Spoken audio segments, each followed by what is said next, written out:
जातनिहाय जनगणना निर्णयाचे श्रेय राहुल गांधींना, सरकारला गुडघे टेकायला लागले. संजय राऊत. जातनिहाय जनगणना करण्याचा अतिशय महत्त्वाचा निर्णय केंद्र सरकारने घेतलाय आणि पुढील जनगणनेत ही प्रक्रिया अतिशय पारदर्शक पद्धतीने पार पाडण्यात येईल, असं सरकारने म्हटलेलं आहे. या विषयाचा विरोधकांनी राजकीय हत्यार म्हणून वापर केल्याबद्दल सरकारने टीका केली.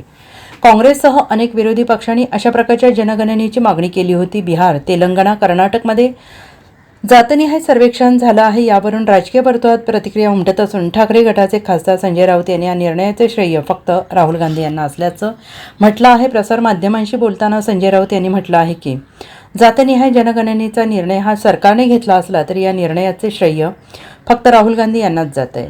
राहुल गांधी यांनी सातत्यानं जातनिहाय जनगणनेचा विषय लावून धरला. राहुल गांधी यांनी घेतलेल्या या भूमिकेपुढे केंद्र सरकारला शेवटी गुडघे टेकावे लागले, असे भाष्य संजय राऊत यांनी केलं आहे. तसेच सरकार मोदी यांचं असलं तरी सिस्टीम राहुल गांधी यांची सुरू आहे. राहुल गांधी यांनी हा विषय उचलून धरल्यामुळे जातीय जनगणनेचा निर्णय झाला. बिहार, पश्चिम बंगालची निवडणूक आहे. पहलगाम हल्ल्यानंतर सरकारला प्रश्न विचारले जात आहेत आणि यावरून समाजाचं लक्ष बाजूला व्हावं म्हणून देश युद्धाच्या छायेत असताना त्यांनी हा ऐतिहासिक निर्णय घेतला, असा दावा संजय राऊत यांनी केला आहे. देवेंद्र फडणवीस नक्कीच राजकारणात आहेत ना, त्यांनी राजकारण सोडलेलं आहे. त्यांचं काय आकलन, वाचन, चिंतन गेल्या 10 वर्षापासून राहुल गांधी सातत्यानं जातीय गणनेची मागणी करतात. सातत्यानं त्यांची पार्लमेंट मधली भाषणं बघा, जाहीर सभातली भाषणं बघा, यांच्या कानात काय बोळे भरलेत का? आणि प्रश्न असा आहे, आणि भारतीय जनता पक्षाची पार्लमेंट मधली भाषणं बघा. जातीय गणनेला कोणी विरोध केलाय हे पार्लमेंट मधला रेकॉर्ड तुम्हाला सांगतो. हा एक सामाजिक न्यायाचा विषय, सोशल जस्टिस ज्याला म्हणतो. या देशातला बहुजन समाजाच्या संदर्भातला हा निर्णय महत्वाचा आहे. हा निर्णय सरकारने जरी घेतला असला, कॅबिनेटने घेतला, त्याबद्दल आम्ही त्यांचे आभारी आहोत. पण कॅबिनेटने जो हा निर्णय घेतलाय त्याचं संपूर्ण श्रेय या देशाची जनता आणि बहुजन समाज, दलित, शोषित, पीडित याचं श्रेय फक्त राहुल गांधी यांना देत आहे. आता यांच्या पोटात दुखते, त्याला आपण काय करणार?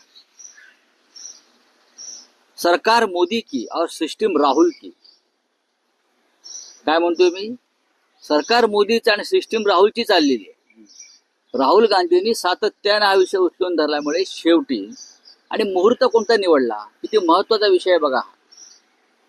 पहलगाम हल्ल्यानंतर सरकारला जे प्रश्न विचारले जात आहेत त्याच्यावरचं थोडंसं लक्ष समाजाच्या बाजूला व्हावं म्हणून अगदी देश युद्धाच्या छायेत असताना त्यांनी हा महत्वाचा निर्णय, ऐतिहासिक निर्णय घेतलेला आहे. हे सुद्धा विसरता येणार नाही. म्हणजे किती महत्वाचा विषय.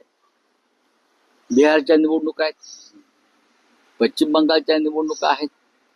या सगळ्याचा विचार करून राहुल गांधींनी घेतलेल्या भूमिकेपुढे सरकारला शेवटी गुडघे टेकावे लागले. कारण हे प्रकरण समाजाच्या तळागाळापर्यंत पोहोचलं. राहुल गांधींचं, देवेंद्र फडणवीस काय म्हणतात त्याच्यावरती निर्णय होत नाही. मग देवेंद्र फडणवीस म्हणतायत एवढं त्यांचं ऐकलं जात आहे. मग ते 27 आमचे जे लोक मारले गेले त्या संदर्भात त्यांनी बोलावं ना. श्रेय ज्याला द्यायचंय त्यांना द्यावं लागेल. अपयश ज्यांच्या पदरात टाकायचं आहे ते टाकावं लागेल. त्याला राजकारण म्हणतात आणि स्वच्छ राजकारण म्हणतात. जातनिहाय जनगणनेचा विषय हा राहुल गांधी यांनी उचलला. तोपर्यंत या देशातल्या बहुसंख्य जनतेला त्याविषयी माहिती नव्हती. राहुल गांधींविषयी आधी लोक म्हणायचे काय प्रश्न करतो.